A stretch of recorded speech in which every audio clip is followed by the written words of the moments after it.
हमसे बहुत लोगों ने सवाल किए, क्या कारोबार मेरे बिल्डिंग के नीचे रहने से मेरा बिल्डिंग इलीगल हो जाता है?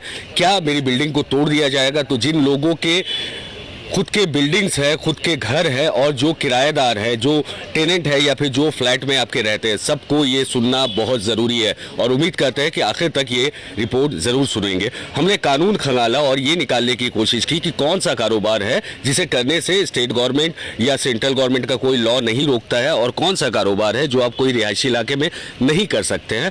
तो इस लिस्ट को लेकर हम आ गए। आपको बताया कि ये जो कारोबार वर्कशॉप हो या फिर दुकानें हो या कारखाने हो, किस बिल्डिंग के नीचे अलाउ है और किस लॉ पे ये चलता है। कोलकाता म्यूनिसिपल कॉर्पोरेशन का बिल्डिंग यूज रूल के मुताबिक और West Bengal pollution control board के मुताबिक। और तीसरा जो कानून है वो है पब्लिक हेल्थ लॉज।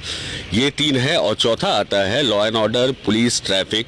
आपने समझ लिया कि ये चार अगर इजाज़त देती है तभी आप अपने मकान के नीचे दुकान कर सकते हैं, कारखाने कर सकते हैं। और वो भी अगर आपने ये इजाज़त लिया हो कि मैं इस जगह को दुकान बनाने वाला हूँ, इसको कारखाना बनाने वाला हूँ, इसको ऑफिस बनाना वाला हूँ, उसका मतलब है कि आपने अगर कमर्शियल परमिशन लिया हो।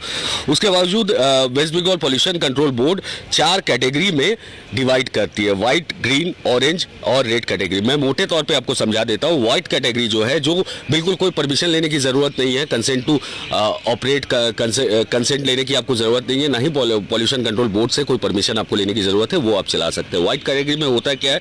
व्हाइट कैटेगरी में आपको जनरली कंप्यूटर का रिपेयर शॉप हुआ या फिर मोबाइल रिपेयर शॉप हुआ, एक सॉफ्टवेयर का कोई ऑफिस है, आईटी का ऑफिस है, टेलरिंग का दुकान है, जनरल स्टोर है, हैंडीक्राफ्ट का काम करते हैं, पेपर एनवेलप बनाते हैं, जीरोक्स दुकान आपने बना के रखा है, घर का छोटा सा बेकरी है, ब्यूटी पार्लर है, ट्यूशन पढ़ाते हैं, आर्ट स्टूडियो है, ज्वेलरी या फिर ऐसा कोई ज्वेलरी का काम करते हैं जिसमें एसिड या मेल्टिंग का काम ना हो, छोटे इलेक्ट्रिक सामान को असेंबल करना या फिर ऑनलाइन बिजनेस करना। अब इसमें भी कंडीशन है, कोई धुआं नहीं निकलना चाहिए, कोई इंडस्ट्रियल आवाज़ नहीं होनी चाहिए, कोई वाइब्रेशन नहीं होनी चाहिए, किसी तरह का केमिकल आप नहीं यूज़ कर सकते हैं, डिस्चार्ज नहीं कर सकते, कोई हेवी मशीनरी ना हो इसमें। और इसके वजह से कोई ट्रैफिक ना रुके, कहीं पे जाम ना लगे। और आखिर जो चीज़ है कि इनके वजह से किसी इंसान को आग लगने का, किसी बिल्डिंग में, किसी इमारत में, किसी प्रेमाइसेस में आग लगने का या जान का खतरा किसी हाल से ना बने। तो वाइट कैटेगरी अगर आप समझ गए होंगे तो इसके बाद जो कैटेगरी आता है वो ग्रीन कैटेगरी है। मतलब आपने अप्लाई किया और आपको मिल गया। लाइट इंजीनियरिंग असेंबली, मतलब छोटा मोटा असेंबली का जो काम होता है सामानों को जोड़ने का। और स्मॉल गारमेंट मैन्युफैक्चरिंग से आप मतलब समझ ले 10 से कम मशीन है और मोटराइज्ड मशीन नहीं, पैडल्ड मशीन जिसमें आवाज़ कम होता है और उसके बाद भी अगर वाइब्रेशन होता है तो उसे भी मना कर दिया जा सकता है या फिर इलीगल हो जाएगा वो भी। ऑफसेट प्रिंटिंग छोटा स्केल में, और फर्नीचर पॉलिश वगैरह आप कर सकते हैं। फूड प्रोसेसिंग जिसमें बॉयलर या बेकरी नहीं है, अगरबत्ती बना सकते हैं। रबर का सामान जो है बहुत लिमिटेड, वो सब यूज़ करते हैं। रेफ्रिजरेशन का जो सामान है वो सब कर सकते हैं। इलेक्ट्रिकल गुड असेंबली आपको बताया। ड्राई मैकेनिकल वर्कशॉप, मैकेनिकल जो ड्राई वर्कशॉप है जिसमें आग का या पानी का ज़रूरत ना हो, गाड़ी धोने का भी नहीं होता है। इससे अगर आपके किसी नेबर ऑब्जेक्ट करता है आसपास रहने वाला, वो आप नहीं कर सकते। मशीनरी जिससे आवाज़ें होती है, कमर्शियल ट्रैफिक इंक्रीज बढ़ जाता है, बड़ी बड़ी गाड़ियाँ आती जाती हैं, वो सबको अलाउ नहीं है। बिल्डिंग प्लान सिर्फ रेजिडेंशियल है तब भी आप नहीं कर सकते हैं।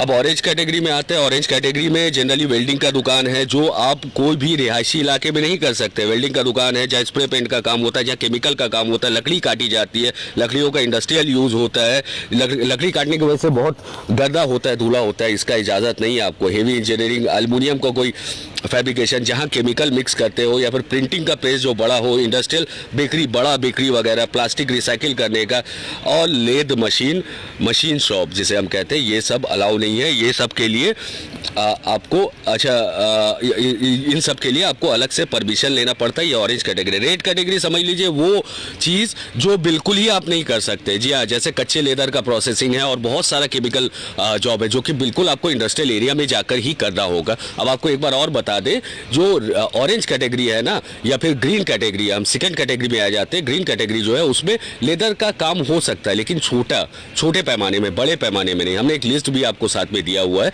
इस लिस्ट में आप देख सकते हैं कि 49 वो आइटम्स है जिसके लिए आपको West Bengal pollution control board से परमिशन नहीं लेना। अगर इसके अलावा जो कारखाने आपके पास चल रहे हैं और वो इलीगल क्लास में पढ़ रहे हैं या फिर वो रेजिडेंशियल इलाके में, रिहायशी इलाके में इस्तेमाल नहीं किया जा सकता है, तो आप इससे परहेज़ करें।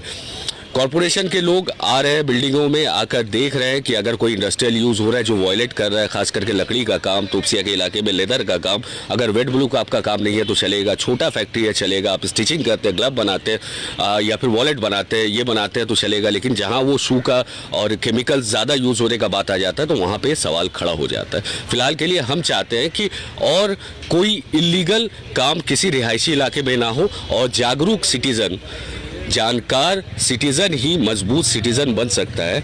वोट से आपने 5 साल के लिए अपने मुस्तकबिल को तो चुन लिया, लेकिन अगले 5 साल के लिए आप अपने इलाके को कैसे संभाल कर रखेंगे ये भी आपकी जिम्मेदारी है। हमने आपको अभी अभी लिस्ट बताई जो लीगल और इलीगल हो सकता है, जो रिहायशी इलाके में दुकानें हो सकती है। मेरी आपसे गुजारिश है कि लोग के सवाल आ रहे थे, हमारे पास बहुत सवाल आए, मुझे उम्मीद है कि हमारी इस रिपोर्ट से आपको जवाब ज़रूर मिल गया होगा। न्यूज़ टैग इंडिया और हालात बंगाल से मैं शब्बीर इजाज़त लेता हूँ। शुक्रिया।